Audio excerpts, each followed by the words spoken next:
நாம் தேவனுடைய வார்த்தைக்கு போவதற்கு முன்பாக ஒரு வார்த்தையை நாம் வாசிப்போம். யாத்ராமத்தின் புத்தகம் 3வது அதிகாரம் அதனுடைய 1ஆம் வசனத்திலிருந்து படிமா. மோசே மீதியான் தேசத்து ஆசாரியனாய் இருந்த தன் மாமனாகிய எத்திரோவின் ஆடுகளை மேய்த்து வந்தான். யாராவது ஒருவர் ரோமருக்கு எழுதின நிருபம் 10வது அதிகாரம் அதனுடைய 13வது வசனத்தை எடுத்து வாசிக்க கேட்போம். ஆதலால் கர்த்தருடைய நாமத்தை தொழுது கொள்ளுகிற எவனும் ரட்சிக்கப்படுவான். ஆகையால் கர்த்தருடைய நாமத்தை தொழுது கொள்ளுகிற எவனும் ரட்சிக்கப்படுவான். இந்த வார்த்தையை நாம் வாசித்து இதனுடைய நீட்சியாகிய யாஷா என்று சொல்லப்படுகிறதான அந்த வார்த்தையினுடைய நீட்சியாக அந்த வார்த்தையினுடைய உள்ளர்த்தத்தை அறிந்து கொள்ளும்படியாக நம் யாத்ராமத்தின் புத்தகத்தை நாம் வாசித்து அதை தியானித்துக் கொண்டிருக்கிறோம்.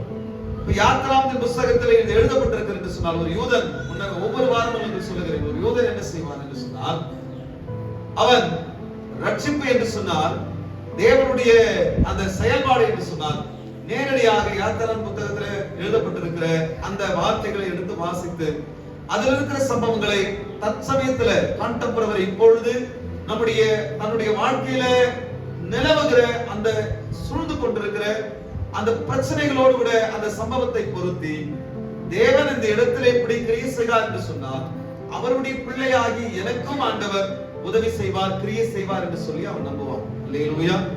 அவன் நம்பும் பொழுது தேவனுடைய வல்லமை அவனுக்கு வெளிப்படும். அதனால ரட்சிப்பு என்ற வார்த்தையினுடைய அதனுடைய ஆழமாக அதனுடைய தோன்றுதலாக தேவனுடைய செயல்பாடாக இந்த யாத்ராமத்தின் புத்தகத்தை அவர்கள் பார்த்துக் கொண்டிருக்கிறார். தேவனுடைய பிள்ளைகளே, உங்களுக்கு நான் சொல்லிக் கொள்ளுகிறேன், இந்த யாத்ராமத்தின் புத்தகத்தை வாசித்து தேவனுடைய பிள்ளைகளை மேல் இருந்த அந்த ஒடுக்குமுறையை ஆண்டவர் நீக்கினார். அவர்கள் சிறுகுபடியாக பார்வோன் என்பவர் இவ்வளவுதான் கடினப்படுத்தி அவர்களை சிறுமைப்படுத்தினாலும் தேவனுடைய வாக்குத்தத்தம் அங்கே நிறைவேறினது. என்னவென்று சொன்னால் தேவனுடைய வாக்குத்தத்தம் அவர்கள் பெருக வேண்டும் என்பது, அதனாலே அவர்கள் பெருகினார்கள் என்று சொல்லி வேதம் சொல்லுகிறது. அல்லேலூயா, அல்லேலூயா. அப்போ எந்த சூழ்நிலையும் எந்த மனிதனும் தேவனுடைய வார்த்தையை தடை பண்ண முடியாது. தேவனுடைய வார்த்தை என்பது நிறைவேறிதான் தீரும் என்பது கர்த்தருடைய வார்த்தை சொல்லுகிறது. அல்லேலூயா. வேதம் சொல்லுகிறது, வானமும் பூமியும் ஒழிந்து போனால் அவருடைய வார்த்தையாகும் வார்த்தையுடைய ஒரு உறுப்பாக என்ன பண்ணாது, ஒழிஞ்சு போகாது. நம்புறியா? அல்லேலூயா. நம்புறீங்களா? அப்ப கர்த்தருடைய வார்த்தை என்ன சொல்லுதோ அதெல்லாம் நிறைவேறும் என்று சொல்லி வேதத்தில் எழுதப்பட்டிருக்கிறது. உங்க கையில எல்லார் கையிலும் ஏடிஎம் கார்டு இருக்கும். ஏடிஎம் கார்டு இது என்னது? இது பான் கார்டு இல்லையா? அப்ப இது ஏடிஎம் கார்டு. அப்ப இந்த கார்டு எல்லாத்துலயும் என்ன இருக்குன்னா, இது டிரைவிங் லைசன்ஸ். இது எல்லாத்துலயுமே என்ன இருக்கு? இது எல்லாத்துலயும் என்ன இருக்கு? ஒரு நம்பர் இருக்கு, இருக்கா இல்லையா? ஒரு கோட் நம்பர் இருக்கு. இதெல்லாம் இதுக்கு ஒரு 50 வருஷத்துக்கு முன்னாடி, 100 வருஷத்துக்கு முன்னாடி, 150 வருஷத்துக்கு முன்னாடி இந்த மாதிரி ஏடிஎம் கார்டு வரும். இதெல்லாம் இதுல நம்பர் வரும். இந்த ஏடிஎம் கார்டுல நம்ம இன்சர்ட் பண்ணோம்னா நம்முடைய மொத்த டீடைல் இருக்கும். இதுல நம்ம இதுல ஸ்கேன் பண்ணா இதோட மொத்த டீடைல் வரும். இல்ல இந்த பான் கார்டு இதுல இருக்க நம்பரை போட்டா என்னுடைய மொத்த டீடைல் எங்கெங்க என்னென்ன பண்றேன், எங்கெங்க சொத்து வாங்குறேன், மொத்த டீடைல் இதுல வந்துரும் சொல்லி ஒரு 150-200 வருஷத்துக்கு முன்னாடி ஒரு மனுஷங்கிட்ட போயிட்டு இந்த மாதிரிலாம் வரப்போதாண்டா, என் பான் கார்டு வரப்போதான், ஏடிஎம் கார்டு வரப்போதான், அதை இன்சர்ட் பண்ணாவே போறோம், அதுல நீங்க மிஷின்ல போட்டா போற மிஷின்ல இருந்து பணம் வருமா அப்படின்னா அவன் நம்பி இருப்பானா? நம்பி இருக்க மாட்டான்.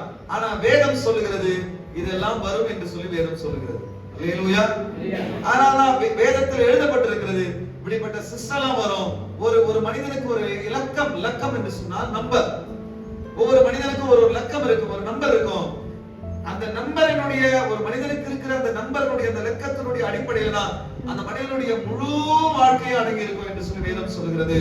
இதெல்லாம் நிறைவேறும், இதெல்லாம் வரும், இதெல்லாம் வரும், இதெல்லாம் வரும். இதெல்லாம் ஏன் வருது அப்படின்னா வேதத்துல சொல்லப்பட்டிருக்கிறது, எல்லா ராஜ்யங்களிலும் இப்ப ஒவ்வொரு நாட்டுக்கு ஒரு ராஜா இருக்கிறான், ஒரு கலாச்சாரம் இருக்கு. இது எல்லாம் மாறி எல்லாமே ஒன்றா வரும். இப்ப பாத்தீங்கன்னா சீனாவுக்கு விசா கேன்சல் பண்ணிட்டாங்க, தாய்லாந்துக்கு விசா கேன்சல் பண்ணிட்டாங்க. ஒரு குறிப்பிட்ட நாடுகளுக்கு எல்லாம் இந்தியாவில இருந்து நீங்க அங்க போலாம், அங்க இருந்து இங்க வரலாம். சில நாடுகளுக்கு விசான்றது ஒண்ணு கேன்சல் பண்ணிட்டாங்க. பாஸ்போர்ட் தான் போறோம், விசா கேன்சல் ஆயிடும். ஆனா இன்னும் ஒரு காலம் வரப்போகிறது. அந்த காலம் வந்து எந்த நாட்டுக்கு போறதுக்கு உங்களுக்கு விசா தேவையில்லை, நீங்க போலாம். வேதம் சொல்ல அப்படி வேதத்துல அப்படி சொல்லப்பட்டிருக்கு. அப்போ வேதத்துல என்னெல்லாம் சொல்லப்பட்டிருக்கிறதோ அது அனைத்தையும் தேவனாகிய கர்த்தர் நிறைவேற்றிக் கொண்டிருக்கிறார். அல்லேலூயா. வேதத்துல என்னெல்லாம் எழுதப்பட்டிருக்கிறதோ அது எல்லாத்தையும் கர்த்தர் நிறைவேற்றிக் கொண்டிருக்கிறார். அதனால ஆண்டவருடைய வார்த்தை சொல்லுகிறது, என்ன சொல்லுகிறது என்று சொன்னால், வானமும் பூமியும் ஒழிந்து போனாலும் அவருடைய வார்த்தையினுடைய ஒரு உறுப்பாக என்ன பண்றதுல ஒழிந்து போவதில் என்று சொல்லி எழுதப்பட்டிருக்கிறது. அப்போ இந்த வார்த்தைகள் எனக்காக எழுதப்பட்டிருக்கிறது, என்னுடைய சூழ்நிலைக்காக எழுதப்பட்டிருக்கிறது என்று சொல்லி நான் நம்ப வேண்டும். அப்போ நம்பும் பொழுது தேவன் இதிலிருந்து கிரியை செய்ய வல்லவராக இருக்கிறார். நம்முடைய அறிவு, நம்முடைய புத்தி, நம்முடைய படிப்பு, நம்முடைய திறமைக்கு ஏற்றது போல நம்ம என்ன பண்ணக்கூடாது, கடவுளை வந்து பொருத்திக்க கூடாது. கடவுள் மேல நம்முடைய அறிவு, நம்முடைய புத்தி, நம்முடைய திறமை அதெல்லாம் கொண்டு போய் அவர் பொருத்த கூடாது. உண்மையா இருக்குமா பொய்யா இருக்குமா அப்படிலாம் இல்ல. அவர் எல்லாத்துக்கும் அப்பாற்பட்டவர் கடவுள். அப்போ அந்த கடவுளை நாம் நம்பி இந்த வார்த்தையை நம்பும் பொழுது அந்த கடவுள், அந்த தேவனுடைய செயல்பாடு என்னவென்று சொல்லி நாம் பார்க்கலாம் என்று சொல்லி உங்களுக்கு சொல்லிக் கொடுத்து கொண்டிருக்கிறேன். இப்பொழுது இஸ்ரவேல் மக்களுடைய அந்த வாழ்க்கையில நடந்த சம்பவங்கள், அந்த சம்பவங்களினாலே ஆண்டவர் எப்படி செயல்பட்டார், தேவனுடைய வாக்குத்தத்தம் எப்படியெல்லாம் செயல்பட்டுக் கொண்டிருக்கிறது என்பதை உங்களுக்கு நான் சொல்லிக் கொடுத்தேன். அவர்கள் சிறுகும்படியாக, அவர்கள் குறுகி போகும்படியாக காரியங்கள் நடந்து கொண்டிருந்தன. ஆனால் தேவன் தன்னுடைய வாக்குத்தத்தத்தை நிறைவேற்றும்படியாக உறுதியாக இருந்தார், அதிலே உண்மையாக இருந்தார், அது செயல்பட்டது. ஆமென். அல்லேலூயா. கர்த்தருடைய பரிசுத்த நாமத்துக்கு ஸ்தோத்திரம். இப்பொழுது ஒரு சம்பவத்தை வாசித்தோம். என்ன சம்பவத்தை வாசித்தோம்? மோசே என்பவன் பிறந்த பொழுது கொலை செய்யும்படியான சட்டம் இருந்தது. அந்த சட்டத்தையும் மீறி அவன் வளர்ந்தான். தேவன் அவன் வளர்வதற்கு கிரியை செய்தார். அவன் வளர்ந்த பொழுது அவன் என்ன செய்தான்? தன் சகோதரர் எபிரேயர் அடிமைகளா இருக்கிற அந்த நாட்டிலே போயிட்டு சகோதரர் அடிமையா இருக்கிறதை பார்த்து அவன் ஒரு அடிமைப்படுத்துகிற அந்த எகிப்தியனை கொண்டு புதைத்து போட்டான். மற்ற நாளிலே, இன்னொரு நாளிலே தன் சகோதரை பார்க்க போகும்போது தன் சகோதரர்கள் 2 பேர் அடிச்சுக்கிறாங்க. அப்ப பார்த்து கேட்கிறான், நீங்க 2 பேரும் அண்ணன் தம்பி தானே, ஏன்டா அடிச்சுக்கிறீங்கன்னு கேட்கும் பொழுது அவர்கிட்ட சொல்றான், நீ எகிப்தியனை கொண்டு போட்டது போல என்னையே நீ கொண்டு போட பாக்குறியா அப்படின்னு சொல்லி கேட்கும் பொழுது மோசே பயந்து போய், ஆஹா நாம கொலை பண்ண விஷயம் தெரிஞ்சு போச்சு, இது ராஜாவுக்கு தெரிஞ்சா நம்ம கொண்டு போட்டுருவார் அப்படின்னு சொல்லி நாட்டை விட்டு அரண்மனை விட்டு ஓடி போகிறான். ஓடி போகும் பொழுது மீதியான் தேசத்தில் இருக்கிற ஆசாரியனாகிய எத்ரோவின் வீட்டிலே அவன் போய் தங்குகிறான். எத்ரோவின் மூத்த மகளை அவன் விவாகம் பண்ணுகிறான். அவர்களுக்கு 2 குழந்தைகள் பிறக்கின்றன என்று சொல்லி நாம் பார்த்தோம். அல்லேலூயா, அல்லேலூயா. கர்த்தருக்கு ஸ்தோத்திரம். இப்பொழுது இந்த மோசே 40 வருடம் ஒரு வேலை செய்யறார். என்ன வேலை செய்யறாரு அவரு அப்படின்னு பாத்தீங்கன்னா, ஆடுகளை மேய்க்கிறார். என்ன செய்யறாரு? ஆடுகளை மேய்க்கிறார். கர்த்தருக்கு ஸ்தோத்திரம். 40 வருஷம் ஆடுகளை மேய்ச்சிட்டு இருக்கிறார். யாருடைய ஆடுனா? தன் மாமனுடைய எத்திரோவினுடைய ஆடுகளை அவர் மேய்த்துக் கொண்டு, மாமன்னா அவருடைய மாமனாருடைய ஆடுகளை மேய்த்துக் கொண்டிருக்கிறார். மேய்த்துக் கொண்டிருந்த வேளையிலே நடந்த ஒரு சம்பவம், மோசேயினுடைய வாழ்க்கையிலே நடந்த ஒரு சம்பவம் எழுதப்பட்டிருக்கிறது. அந்த என்ன சம்பவம் மோசேயினுடைய வாழ்க்கையில் நடக்கிறது என்று சொன்னால், தன்னுடைய ஜனங்களுக்காக அந்த சம்பவத்தை கர்த்தர் நிகழ்த்துகிறார். தன்னுடைய ஜனங்களுடைய விடுதலைக்காக அந்த சம்பவத்தை கர்த்தர் செய்கிறார். தேவனுடைய பிள்ளைகளே, நீங்கள் கஷ்டப்படும் பொழுது, நீங்கள் உபத்திரப்படும் பொழுது, நீங்கள் ஏங்கும் பொழுது, தவிக்கும் பொழுது, அங்கலாய்க்கும் பொழுது உங்களுக்கான விடுதலையை கர்த்தர் உருவாக்கி கொண்டிருக்கிறார். உங்களுக்காக விடுதலைக்காக கர்த்தர் செயல்பட்டுக் கொண்டிருக்கிறார் என்பதை நீங்கள் மறந்துவிடக் கூடாது. ஆமென். இந்த வார்த்தையினுடைய உட்கருத்து என்று சொன்னால், to deliver his people from Egypt. அல்லேலூயா. இந்த சம்பவம் எதை சார்ந்து போகிறது? to deliver his people from Egypt. தன்னுடைய ஜனமாகிய இஸ்ரவேலரை, தன்னுடைய ஜனங்களை எகிப்து தேசத்திலிருந்து விடுதலையாக்குவதற்காக ஆண்டவர் இது எல்லாவற்றையும் செய்தார் என்று சொல்லி நீங்கள் புரிந்து கொள்ள வேண்டும். ஆமென் சொல்லுவீங்களா? அல்லேலூயா. தன்னுடைய ஜனங்களை விடுதலையாக்குவதற்காக ஆண்டவர் எதற்காக செயல்பட்டார்? ஆண்டவர் இதை நம்ம படிக்கும்போது என்ன பார்த்தோம் அப்படின்னு கேட்டீங்கன்னா, மோசே மீதியான் தேசத்தின் ஆசாரியனாக இருந்த தன் மாமனாகிய எத்ரோவின் ஆடுகளை மேய்த்துக் கொண்டு வந்தான். அவன் ஆடுகளை வனாந்திரத்தின் பின்புறத்திலே ஓட்டி தேவ பர்வதமாகிய ஓரேபு மட்டும் வந்தான். இந்த ஓரே பர்வதம் தான் சீனாய் மலை. அங்கே கர்த்தருடைய தூதனானவர் ஒரு முச்செடியின் நடுவில் இருந்து உண்டான அக்கினி ஜுவாலையிலே நின்று அவனுக்கு தரிசனமானார். அப்பொழுது அவன் உற்று பார்த்தான். முச்செடி அக்கினியால் ஜுவாலித்து எரிந்தும் அது வெந்து போகாமல் இருந்தது. அப்பொழுது மோசே, இந்த முச்செடி வெந்து போகாமல் இருக்கிறது என்ன என்று நான் கிட்ட போய் இந்த அற்புத காட்சியை பார்ப்பேன் என்றான். அவன் பார்க்கும்படி கிட்ட வருகிறதை கர்த்தர் கேட்டார். முட்செடியின் நடுவில் இருந்து தேவன் அவனை நோக்கி மோசே மோசே என்று கூப்பிட்டார். அவன் இதோ அடியேன் என்றான். அப்பொழுது அவர் இங்கே கிட்டி சேராயாக, உன் காலில் இருக்கிற பாதரட்சை கட்டி போடு, நீ நிற்கிற இடம் பரிசுத்த பூமி என்றார். இது ஒரு ஈவென்ட், இது ஒரு சம்பவம். மோசே என்ன செய்றாரு? தன் மாமனுடைய ஆடுகளை மேய்த்துக் கொண்டு ஓரே பர்வதம் மட்டும் போறார். இந்த ஓரே பர்வதம் தான் என்னது? சீனாய் மலை. இஸ்ரவேல் ஜனங்கள் விடுதலையாக்கப்பட்டு இந்த சீனாய் மலை கிட்ட வரும்பொழுதுதான் 40 நாள் தேவனோடு கூட சஞ்சரிக்க முடியாத மலை மேல போயிட்டு மோசே காத்திருப்பார்.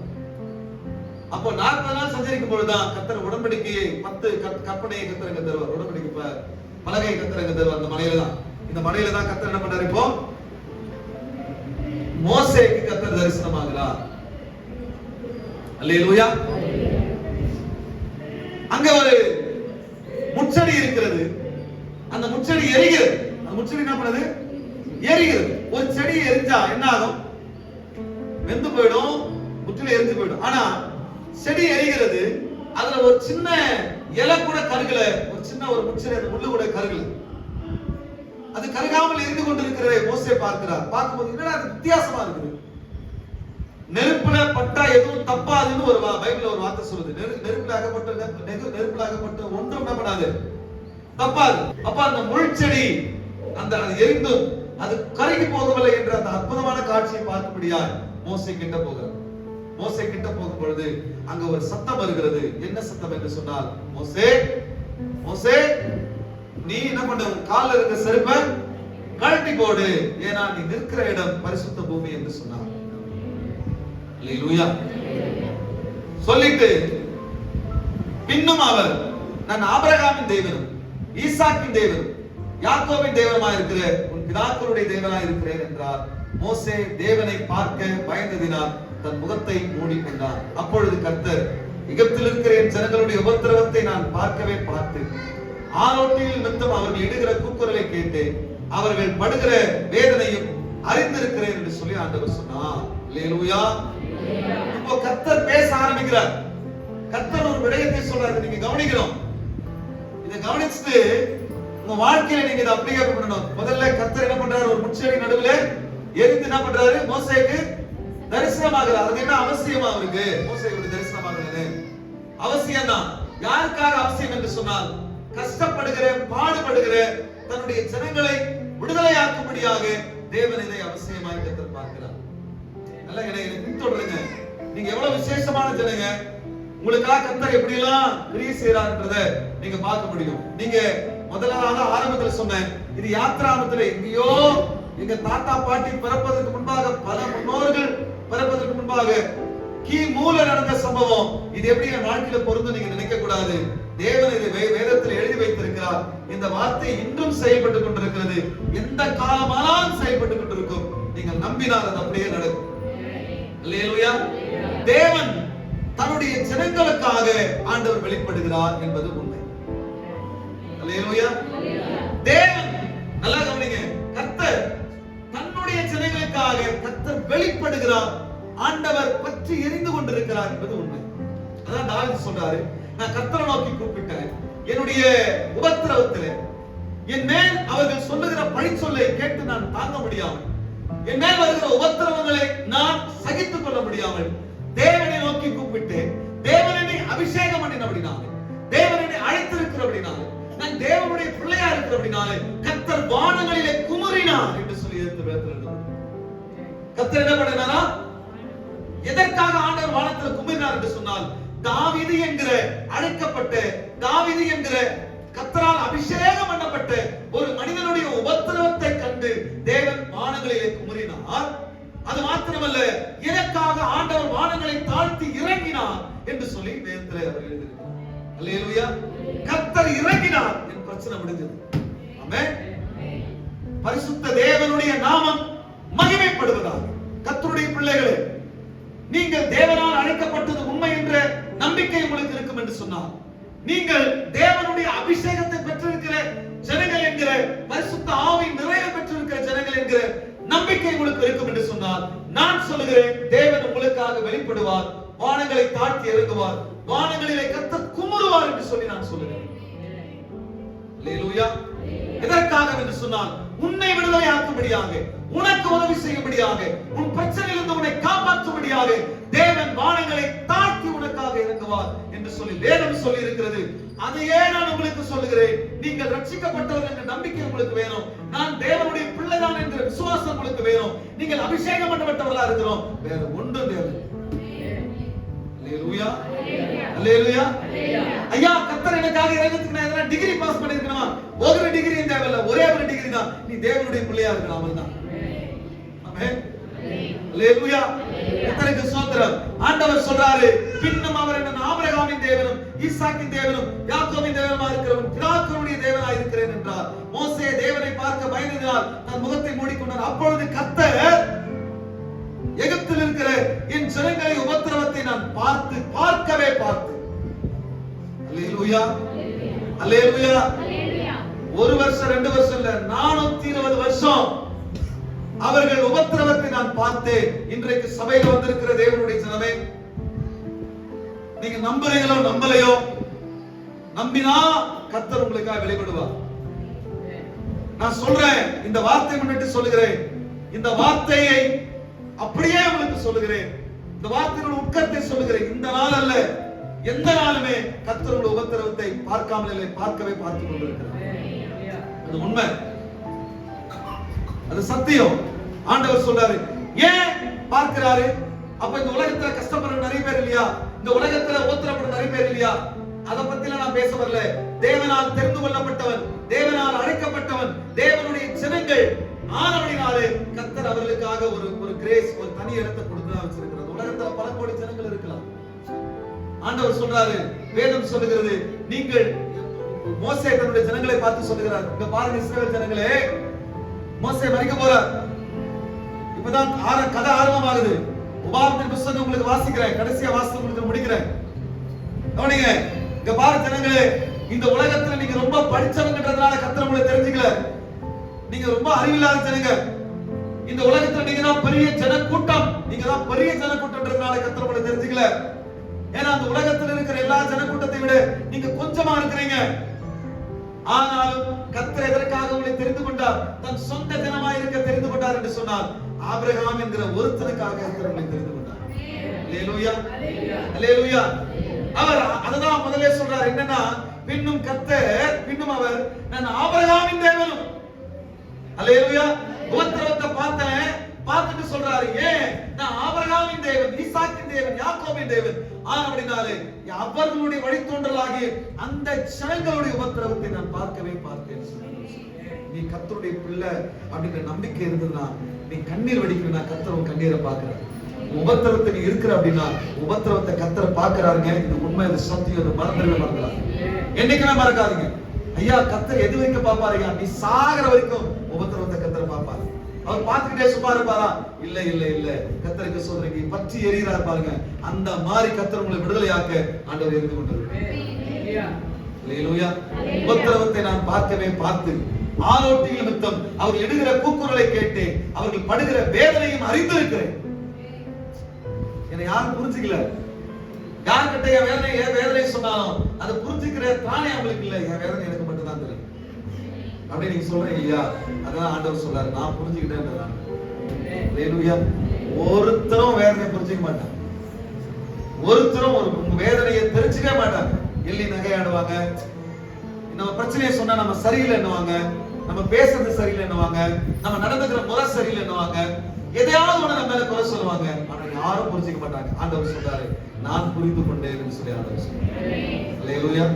அதாங்க சொல்றேன், மனுஷன் வந்து முகத்தை பார்க்கிறான், கர்த்தர் மட்டும்தான் நிறைவேற்ற பார்க்கிறான்.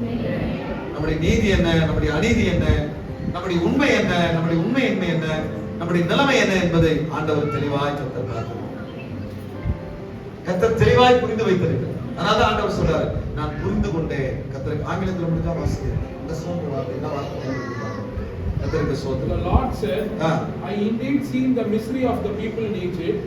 I have heard them crying out based of their slave drivers, and I am concerned about their sufferings. அந்த கன்சர்ன்ற வார்த்தை பாருங்க. இப்ப எடுத்து எழுதிங்க, I concern அப்படிங்கற வார்த்தை எழுதி வச்சுங்க. நான் அக்கறையா இருக்கிறேன். எதுக்கு அக்கறை? எதுக்குங்க அக்கறை? உங்க பிரச்சனையை மாத்துறதுக்கு அக்கறை. உங்க போராட்டத்தை மாத்துறதுக்கு அக்கறையா இருக்கிறாருங்க. யாருங்க அக்கறை வைப்பா? பிரைஸ் தி லார்ட், ஹல்லேலூயா. அதெல்லாம் எழுதி வச்சுங்க. ஆங்கில படித்த பிள்ளைங்க எழுதி வச்சுங்க. இல்லனா தமிழ்ல நீங்க கூட எழுதி வச்சுங்க. கர்த்தருக்கு ஸ்தோத்திரம். யாத்திராகம புத்தகம் 3ஆம் அதிகாரம் 7வது வசனத்தை எழுதி வச்சுங்க. கர்த்தருக்கு ஸ்தோத்திரம். அப்பொழுது கர்த்தர் எகிப்தில் இருக்கிற என் ஜனத்தின் புரிஞ்சுக்கணும். ஹல்லேலூயா. My people, my own people, my own son. ஹல்லேலூயா. அந்த உரிமை பாருங்க. சொந்த பிள்ளைங்க, என் சொந்த ஜனம். அழுதுட்டு இருக்கிற உன்னை பார்த்து கர்த்தர் சொல்றாரு, புலம்பிட்டு இருக்கிற உங்களை பார்த்து கர்த்தர் சொல்றாரு, நீ என் சொந்த மகன், நீ என் சொந்த மகள் என்று சொல்லி ஆண்டவர் சொல்லுகிறார். நீ என் சொந்த பிள்ளை. என் ஜனத்தினுடைய உபத்திரவத்தை நான் பார்த்து கர்த்தர் பார்த்து ஆலோட்டுகள் நிமித்தம் அவர்கள் இடுகிற கூக்குரலை கேட்டு அவர் படுகிற வேதனையை அறிந்திருக்கிறேன். ஹல்லேலூயா. நான் ரொம்ப ரொம்ப அக்கறையா இருக்கிறேன்னு சொல்லி ஆண்டவர் சொல்றாரு. அந்த பிரச்சனையை தீர்க்கிறது எல்லாம் எழுதி வச்சுங்க. கர்த்தர் என் கூட பேசினாரு, அதுதாங்க எழுதி வச்சுங்க. இன்னைக்கு ஆண்டவர் என் கூட பேசினாரு, என் மேல ரொம்ப அக்கறையா இருக்கிறாரு. வேற ஒண்ணுமே வேணாம். இந்த வசனத்தை எழுதிட்டு ஆண்டவர் என் மேல ரொம்ப அக்கறையா இருக்கிறார். கவலைகளை தீர்க்க அவர் அக்கறையா இருக்கும்போது எனக்கு என்ன கவலைங்க? அதனால சொல்றாரு, உங்களுக்காக நீங்க கவலைப்படாது. நாளைக்கு தினத்துக்காக என்ன பண்ணுவீங்க? என்ன நடக்குமோ கவலைப்படாது, என்ன ஆகுமோ கவலைப்படாது. கர்த்தருக்கு ஸ்தோத்திரம். இன்றைக்கு நான் சொல்லுகிறேன், போன வாரத்துல சர்ச்சு கூட வர முடியாத ஒரு சூழ்நிலை. ஆனா இன்னைக்கு நான் விடுதலையா நிக்கிறேன். போன வாரத்துல நினைச்சேன், இது என்னமா, இது என்ன நடக்குமோ, எப்படி நடக்குமோ, எப்படிதான் நமக்கு விடுதலை வரும், என்னடா அப்படின்னு சொல்லி ரொம்ப கலக்கத்துல இருந்தேன். ஆனா இன்னைக்கு பாருங்க, என்னுடைய அறிவு, என்னுடைய சிந்தனை, என்னுடைய புத்தி கேட்டாத அற்புதங்களை கர்த்தர் செய்திருக்கிறார். ஹல்லேலூயா. கர்த்தர் செய்திருக்கிறார். அது மறுபடியும் வந்தாலும் கர்த்தரே இறங்கி கிரியை செய்வார். ஹல்லேலூயா. நம்ம இருக்கிறதெல்லாம் அமைதியா இருந்தோம். அவள் தான் ஆண்டவர் மேல பாரத்தப்பட்டு என் கண்ணீர், என் உபத்திரவம், என் வேதனை, நான் உள்ள குமர்றது எல்லாத்தையும் கர்த்தர் பார்த்திருக்கிறார். எல்லாத்தையும் கர்த்தர் பார்த்திருக்கிறார். என் மனைவி குமர்னது, என் மனைவியுடைய கண்ணீர் எல்லாத்தையும் கர்த்தர் பார்த்திருக்கிறார். அவரு கண்ணீருக்கு பதில் தருவ தேவன். அவர் உயிருள்ள கடவுள். கர்த்தருக்கு ஸ்தோத்திரம். அவர் உயிருள்ள கடவுள். நம்முடைய கண்ணீருக்கு பதில் தருகிற கடவுள். நமக்கு உள்ள அங்கலாய்ப்பு பாருங்க, அந்த அங்கலாய்ப்புக்கு பதில் தருகிற கடவுள். அக்கறையா இருக்கிற, எதுக்கு அக்கறையா இருக்கிறாரு? கன்சர்ன். இந்த வார்த்தையை புரிச்சுக்கீங்க. ரொம்ப நீங்க எடுத்து டைரி எடுத்து நீங்க டேட் போட்டு எழுதுங்களேன். நீங்க கர்த்தர் என் மேல அக்கறையா இருக்கிறாரு எழுதுங்களேன். என்ன ஒரு அருமையான வார்த்தை. எல்லாருடைய அக்கறையும் மாறிடும், கர்த்தருடைய அக்கறை மாறவே மாறாது. அவருக்கு நம்ம மேல அக்கறையா இருக்க ஆரம்பிச்சாருன்னா நம்ம சாகிற வரைக்கும் நம்ம மேல அக்கறையா இருப்பாரு. யார் மேல எல்லாம் அக்கறையா இருப்பாரு? ஆண்டவர் நம்ம மேல அக்கறையா இருந்தா நம்முடைய பிள்ளைங்க மேல ஆண்டவர் அக்கறையா இருப்பாரு. நம்ம குடும்பத்து மேலே ஆண்டவர் அக்கறை. அதுதாங்க ஆண்டவர் நம்ம மேல அக்கறையா இருப்பார். நம்ம பிள்ளைங்க, நம்ம குடும்பத்து மேல, நம்முடைய பிள்ளைங்க மேல, நம்முடைய சந்ததி மேல கர்த்தர் அக்கறையா இருப்பார். அல்லேலூயா. கர்த்தருக்கு ஸ்தோத்திரம். ஏன்னா யாருன்னா எதனா ஒண்ணு ஆச்சுன்னா, நம்ம நேசிக்கிறவங்க எதனா ஒண்ணு ஆச்சுன்னா நம்மளால தாங்க முடியாது. அதனால நமக்காக எல்லாரும் மேலே ஆண்டவர் அக்கறையா இருப்பார். ஒரு விஷயம் இல்லையா? கர்த்தருடைய பரிசுத்த நாமம் மகிமைப்படுவதாக. ஆமென். 7ஆம் வசனம் முடிச்சிட்டீங்களா? 9ஆம் வசனம் வாசிங்க. இப்பொழுது இஸ்ரவேலின் புத்திரருடைய கூக்குரல் என் சந்நிதியில் வந்து இஸ்ரவேல் புத்திரருடைய கூக்குரல் சந்நிதியில் வந்து எட்டினது. எகிப்தியர் அவர்களை ஒடுக்கின கூக்குரலையும் கண்டேன். நீ இஸ்ரவேல் புத்திரராகிய என் ஜனத்தை எகிப்திலிருந்து அழைத்து வரும்படி உன்னை பார்வோனிடத்துக்கு அனுப்புவேன் வா என்றார். Amen. Praise the Lord. Hallelujah. இப்ப ஆண்டவர் சொல்றாரு, இப்பொழுதும் இஸ்ரவேல் புத்திரருடைய கூக்குரல் சந்நிதியில் வந்து எட்டினது. எகிப்தியர் அவர்கள் ஒடுக்குதலையும் கண்டேன். அதேதான் மறுபடியும் நான் சொல்றேன். கூக்குரல் அவர்கள் சந்நிதியில் போய் எட்டும். அதுதான் நான் அடிக்கடி சொல்றேன். உட்காருங்க, ஜெபம் பண்ணுங்க. இது நீங்க பண்ற ஜெபம் இங்கே அந்த வீட்லயே முடிஞ்சிடாது. அது தேவ சந்நிதியில போய் எட்டும். ரொம்ப ரொம்ப பவர்ஃபுல்லானது எதுனா ஜெபம் தான். ரொம்ப ரொம்ப பவர்ஃபுல். ஜெபத்தை மட்டும் வாழ்க்கை விட்டுறாரு. கூக்குரல், ஆண்டவரே அப்படின்னு ஒரு வார்த்தை நோக்கி கூப்பிடுங்க. எந்த இடத்துல இருந்தாலும் சரி, எந்த சூழ்நிலை இருந்தாலும் சரி, நீங்க ஆண்டவரே சொல்லி கர்த்தரை நோக்கி கூப்பிடுங்க. எனக்கு ஒரு விடுதலை வராதா, எனக்கு ஒரு நன்மை நடக்காதா அப்படின்னு சொல்லி நீங்க ஆண்டவரை நோக்கி கூப்பிடுங்க.